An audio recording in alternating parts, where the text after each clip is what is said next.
음성을 듣나니 그가 자기 양의 이름을 각각 불러 인도하여 내느니라.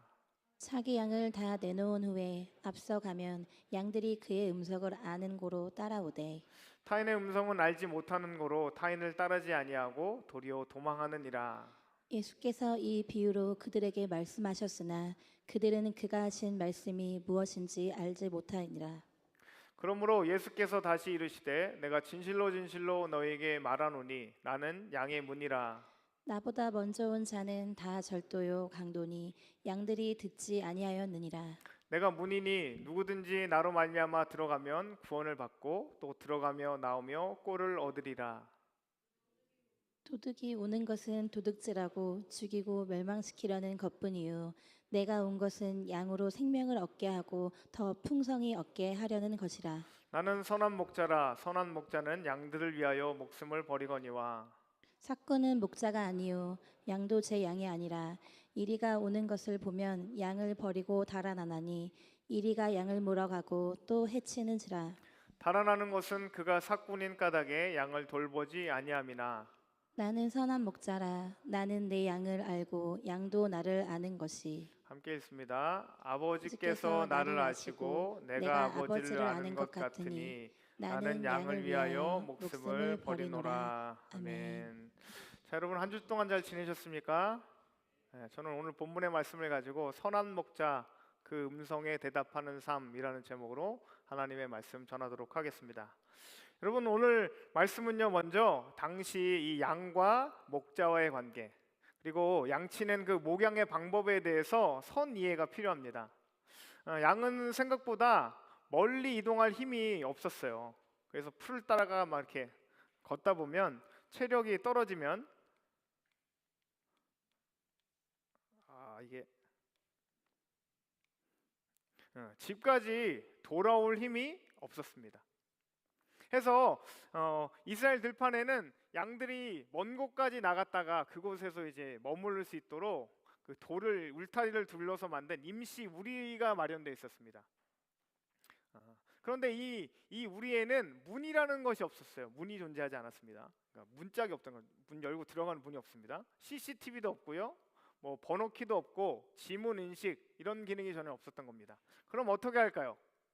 문이 없으면 이 우리가 이렇게 있고 문짝이 없는데 그 문짝에 목자가 눕는 거예요. 거기에 목자가 거기에 누워서 직접 누워서 하는 겁니다. 목자 본인이 그곳에 문이 되는 겁니다. 그래서 양이 나가려고 하면 어떻게 될까요? 목자를 지나가야 그 양이 나갈 수 있어요. 그리고 늑대가 들어오려면 어떻게 해야 되죠? 그때도 목자를 지나가야 이 양이 들어갈 수 있는 겁니다. 이 장면을 배경으로 예수님께서 말씀하시는 겁니다. 자막 준비됐죠? 내가 문이다. 나로 말미암아 들어가면 구원을 받고 들어가며 나오며 꼴을 얻으리라라고 말씀하시는 겁니다. 그리고 이렇게 풀을 잘 먹고 마을로 돌아오면 이제 마을에는 모든 양을 함께 양을 넣는 공동우리 시스템으로 지금 준비되어 있었어요. 그래서 이곳에서는 이제 마을로 돌아오면 네 양, 내 양, 뭐 수백 마리, 수천 마리 양이 그곳에서 막 뒤섞여 있었던 겁니다. 그런데 아침이 되면 목자가 양을 가볍게 뭐 부릅니다. 뭐 휘파람을 불던가 뭐 자신만의 신호 방법이 있었겠죠. 그러면 어떻게 될까요? 그 수백 마리 양 중에서 자기 양만 쏙쏙쏙쏙 하고 빠져나오는 겁니다. 어떻게 그럴 수 있었을까요? 그 양들이 목자의 얼굴을 보고 따라가는 게 아니라, 혹은 냄새를 맡고 따라가는 게 아니라 목소리를 듣고 따라가는 것이었기 때문입니다. 양은 목자의 음성을 알고 그 음성을 따라 나섰던 거죠. 그렇게 수백 마리 양 속에서도 자기 양은 자기의 목자의 음성을 알았던 겁니다. 여러분 이 장면을 두고 오늘 요한복음 10장이 말씀하시는 거예요. 뭐라고요? 양은 그의 음성을 듣나니 그가 자기 양의 이름을 각각 불러서 인도하여 내느니라 라고 말씀하십니다. 그런데 여기에서 또 다른 인물이 하나가 등장해요. 누굴까요? 바로 싹군입니다. 싹군. 이 양치는 사람은 매일매일 출근해요. 자기 자리에도 계속 서 있습니다. 겉으로 보면 목자랑 이 싹군이랑 다른 게 전혀 없어요. 그런데 위기가 오면 어떻게 될까요? 늑대의 그림자만 보여도 이 싹군은 오늘도 수고하십시오라고 집으로 퇴근합니다. 제일 먼저 사라지는 거예요. 왜 그럴까요? 이 양이 내게 아니기 때문이죠. 책임이 아니라 급여로 일하고 있는 겁니다. 계산기를 돌려보면 이 늑대랑 마주쳐서 싸우는 게 내 급여에 도움이 전혀 되지 않는 거죠. 이것과 비슷합니다, 여러분. 그가 책임이 있는 게 아니라 급여 때문에 일하기 때문에 평소에는 그들이 똑같아 보여요. 지팡이도 들고 있고 우리 곁에도 서 있습니다. 그런데 정작 위기의 밤이 오면 어떻게 되죠? 그의 정체가 드러납니다. 이 장면 역시 요한복음 10장에서 이렇게 말씀하시는 거예요. 싹꾼은 목자가 아니요 양도 제 양이 아니라. 이리가 오는 것을 보면 양을 버리고 달아나나니. 왜 달아납니까? 그가 싹꾼인 까닭에 양을 돌보지 아미하니라 라고 말씀합니다. 여러분, 이 배경 위에서 오늘 본문이 시작되는 겁니다. 자, 그럼 이제 예수님은 이런 목자와 양의 이야기를 가지고 저와 여러분들에게 오늘 이 시대를 살아가는 저와 여러분들에게 무엇을 말씀하고 싶으신 것인지, 자, 본문 속으로 우리 함께 들어가 보도록 하겠습니다. 우리 같이 한번 읽어보겠습니다. 첫째입니다. 첫째, 같이 한번 읽어보죠. 첫째, 시작. 오직 예수님 외에는 다른 분이 없습니다. 예수님은 단호하게 말씀하십니다. 우리 7절 말씀 같이 한번 읽어보죠. 7절 말씀. 7절 시작. 그러므로 예수께서 다시 이르시되 내가 진실로 진실로 너희에게 말하노니 나는 양의 문이라. 자, 여러분, 여기서 양의 문들이라고 표현하고 있습니까? 아니죠. 양의 문이다. 이 문은 복수형이 아니에요. 하나라는 겁니다. 괜찮은 여러 가지 옵션 중에 하나가 아니라는 거예요. 문은 딱 하나였습니다. 여러분, 광야의 우리 기억나시죠? 설교 초대에 말씀드렸던 거기에는 뭐가 없었어요? 문짝이 없었습니다. 목자가 직접 거기에 누워 있었어요. 그래서 늑대가 들어오면 어떻게 됩니까? 양이 아니라 먼저 목자를 만났죠. 예수님은 지금 그 말씀을 하시는 겁니다. 너희에게 오는 그 죽음과 심판을 내가 받겠다. 여러분, 이것이 무엇입니까? 이것이 십자가입니다. 그럼 이것이 십자가예요. 말이 아니라 몸으로 막아낸 사랑인 것입니다. 그 십자가의 문은 여러분 철문이 아니었어요. 못 박힌 손과 못 박힌 발입니다. 그런데 여러분, 예수님은 여기서 또 다른 부류의 말씀을 하십니다. 문으로 들어오지 않는 사람들이 있다는 거예요. 그들은 담을 넘습니다. 왜 그렇죠? 왜일까요? 문으로 들어오면 자기의 정체를 드러나니까, 이 사람이 누군지 정체가 드러나니까 담을 넘는 것입니다. 그들은 양을 사랑하지 않아요. 양을 이용할 뿐입니다. 성경은 지금 이 두 가지 모습을 대비하고 있어요. 양의 것을 빼앗는 자와 모든 것을 내어주는 자. 위기가 오면 양을 버리고 도망갈 사람과 목숨을 걸고 그 문 앞에 눕는 자. 예수님은 지금 두 가지 길, 두 가지 방식을 우리에게 보여주고 있습니다. 그런데 청년 여러분, 우리가 여기에서 좀 기억하고 조심해야 될 것이 있는 것 같아요. 이 말씀을 들으면 우리는 보통 이렇게 생각합니다. 뭐라고요? 나쁜 사람들이 이 담을 넘는구나. 나쁜 사람이 이 담을 넘는 거구나. 우리랑은 별로 상관없는 이야기네? 라고 생각할 수 있습니다. 그런데 여러분, 더 깊은 질문이 있습니다. 더 깊은 질문이. 여러분, 저와 오늘 이 자리에 있는 여러분들은 항상 예수 그리스도라고 하는 그 문으로 들어가고 있습니까? 그 문만으로 여러분 들어가고 있습니까? 우리의 문제는 노골적으로 더 나쁜 길을 선택하는 데 있는 게 아니에요. 무엇입니까? 더 깊은 문제는 이것입니다. 우리가 늘 결핍을 안고 살아간다는 거예요. 저 여러분들 늘 결핍 가운데 있습니다. 그렇죠? 이번 학기만 버티면 괜찮아질 줄 알았는데, 이런 생각들 하죠. 취업만 하면 이제는 안정될 줄 알았는데, 연애만 시작하면 이제 외롭지 않을 줄 알았는데. 그런데 여러분 어떻습니까? 막상 그곳에 도착해 보면 어때요? 막상 취업이 되고 학기가 시작되고 연애를 시작했는데, 결혼을 했는데 여러분 어떻습니까? 막상 도착했는데 그것도 똑같이 텅 비어 있는 거예요. 그래서 여러분, 우리는 예수라는 문 대신에 자꾸만 다른 문을 찾아갑니다. 어떤 문이죠? 나를 채워줄 다른 게 없을까? 나를 채워줄 수 있는 다른 거 없나? 자꾸 여기저기 기웃기웃하는 것입니다. 예수라는 문은 통과하지 않고 성취로, 관계로, 인정으로 내 인생을 채워보려고 우리는 힘쓰고 애씁니다. 쉽게 말하면 예수라는 그 문으로 들어가지 않고 어떻게 하는 거예요? 담을 넘어서 생명을 얻어보려고 하는 겁니다. 자꾸만 우리는 담을 넘어서 생명을 얻어보려고 해요. 하지만 오늘 예수님은 분명하게 말씀하십니다. 뭐라고 말씀하십니까? 참으로 참 생명으로 들어가는 문은 오직 하나, 나뿐이다. 오늘 주님께서는 분명하지만 조용히 말씀하십니다. 내가 문이다. 나를 통과하지 않고는 쉼도 없고 생명도 없다라고 말씀하십니다. 여러분, 이 문은 저와 여러분들에게 이미 열려 있습니다. 믿으십니까? 믿으세요? 그 문은 이미 우리에게 열려 있어요. 그리고 이미 눕혀졌습니다. 그 문은 이미 우리를 위해 피를 흘리셨습니다. 그러니 이제 질문은 하나예요. 무엇입니까? 나는 예수를 믿는다고 말하면서도 여전히 다른 곳에서 다른 사람들에게, 다른 돈에게, 물질에게 우리의 만족과 평안을 찾고 있는 것은 아닌가? 그래서 여러분, 오늘 우리는 결단하길 원합니다. 무엇을 말이죠? 주님, 예수님 아닌 것에 내 행복을 걸지 않겠습니다. 예수님 아닌 것에서 내 존재 이유를 찾지 않겠습니다. 예수님 아닌 다른 것에 걸어두었던 나의 기대를 내려놓겠습니다. 문은 하나뿐임을 인정하겠습니다. 그리고 그 문 위에, 그 문이 나를 위해 눕혀졌음을 기억하겠습니다. 참된 문 대신 그 예수님 안에 거하는 삶, 거기서만 누릴 수 있는 참된 안전, 참된 평안과 만족 안에서 살아가겠습니다. 여러분, 이 고백이 저와 여러분들의 고백이 될 수 있기를 주님의 이름으로 간절히 소망합니다. 둘째입니다. 같이 한번 읽어보죠. 함께 있습니다. 시작. 예수님의 목소리를 듣는 친밀함 속에 살아가야 합니다. 예수님은 또 여기서 한 가지 중요한 말씀을 하십니다. 요한복음 10장 3절 말씀이에요. 10장 3절 말씀 같이 한번 읽어보겠습니다. 시작.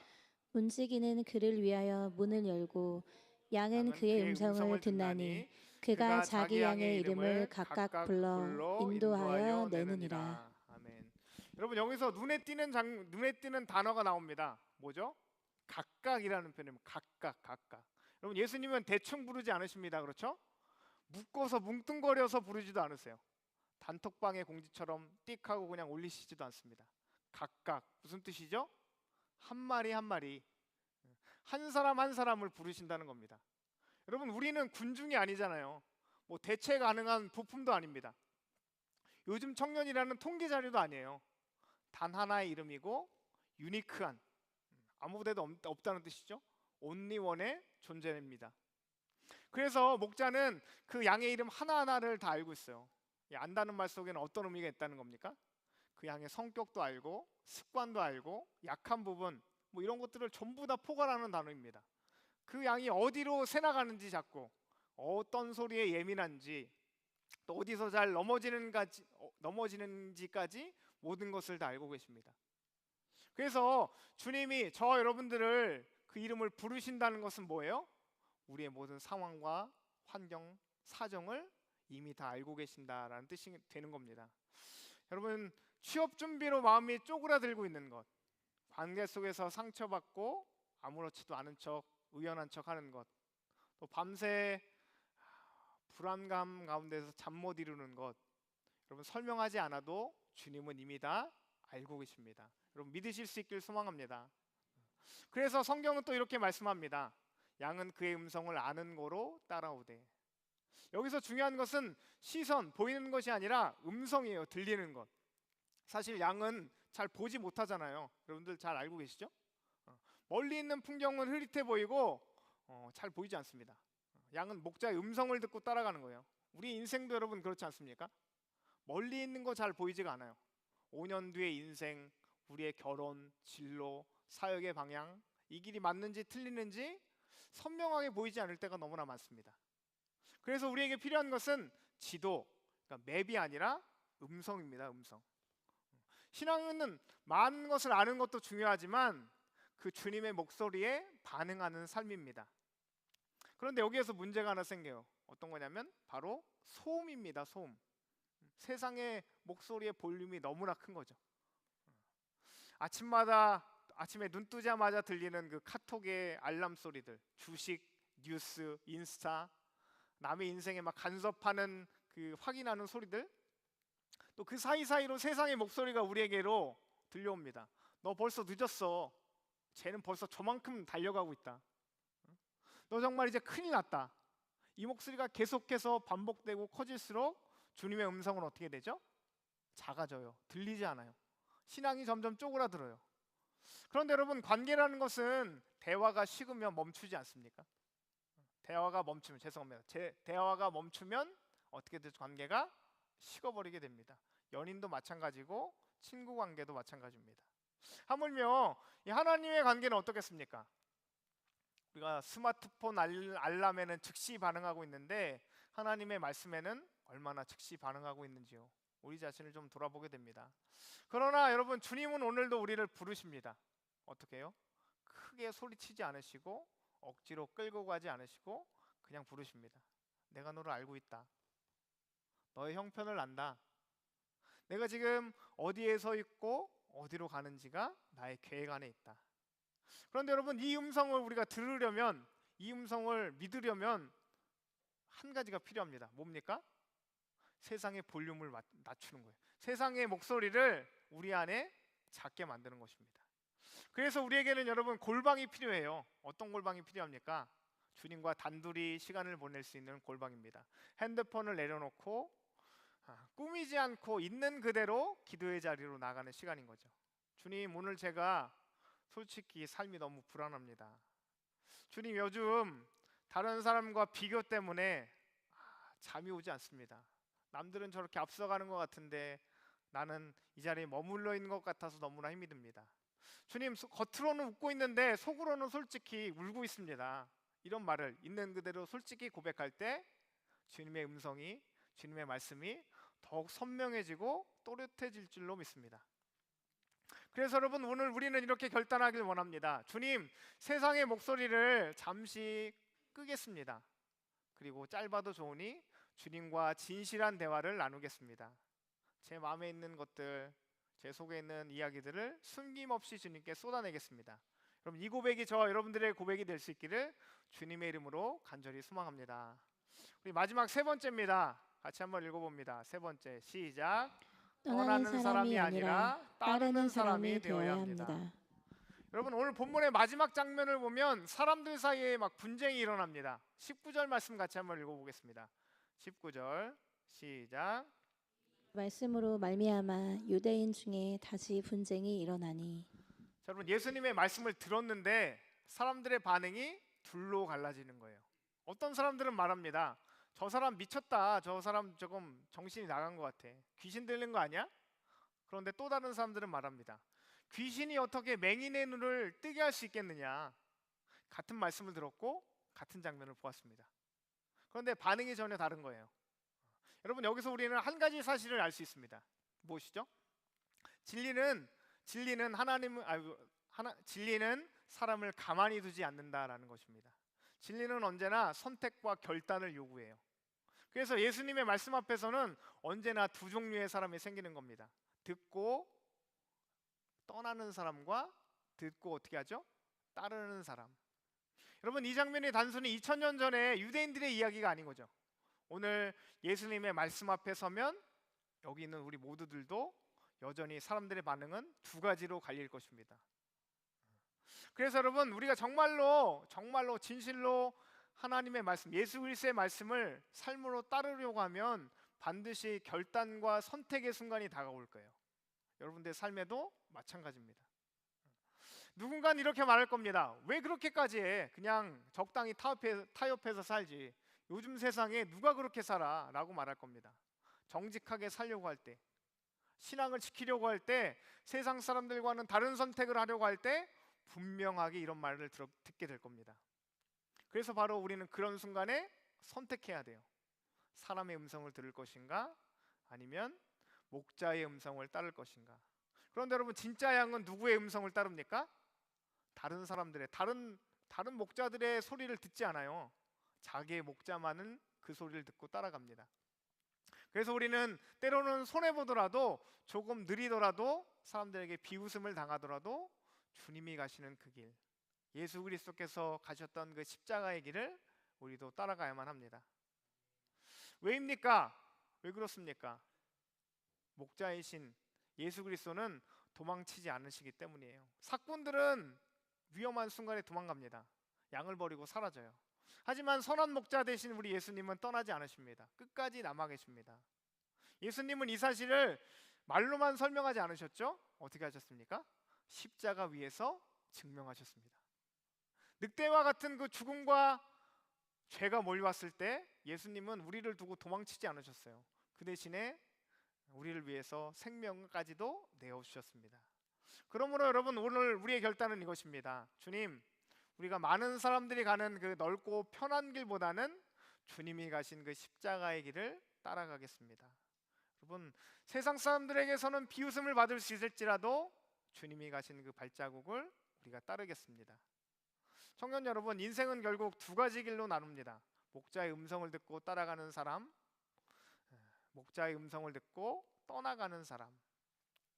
여러분, 우리는 그 음성을 듣고 주님을 따라가는 자들이 될 수 있기를 소망합니다. 주님의 목자의 음성을 듣고 그 발걸음을, 주님이 가신 그 길을 따라가는 사람. 여러분, 그 길 끝에서 분명히 우리를 끝까지 버리지 않으시는 그 선한 목자를 만나게 될 것입니다. 자, 여러분, 말씀을 정리합니다. 사랑하는 여러분, 오늘 말씀은 우리에게 세 가지를 질문하십니다. 첫 번째는 뭐였죠? 우리가 어떤 문을 통과해서 살아가고 있는가? 어떤 문을 통해서 살아가고 있는가? 오직 예수만으로 살고 있는가라는 것이었고요. 두 번째는 무엇입니까?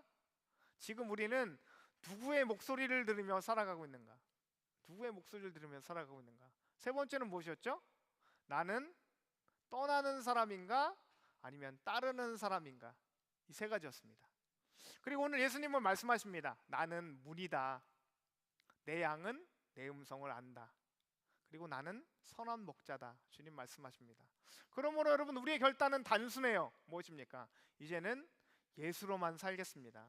다른 세상의 어떤 것으로 나의 만족을 찾지 않겠습니다. 그리고 하나님의 음성을 듣겠습니다. 하나님과 늘 교제하며 기도의 자리로 나가겠습니다. 세 번째는 무엇입니까? 주님이 가신 그 발걸음을 나도 따라가겠습니다. 여러분, 이 고백을 붙들고 이번 한 주도 믿음 안에서 힘을 내서 살아가실 수 있는 저 여러분들 될 수 있기를 주님의 이름으로 간절히 소망합니다. 우리 같이 찬양을 부르면서 기도의 자리로 나가겠습니다. 주님께서 우리의 목자가 되십니다. 우리 다윗의 고백을 가지고 함께 찬양하며 또 주님 앞에 우리의 결심을 또 기도로 쏟아내며 시간 나아가기를 원합니다.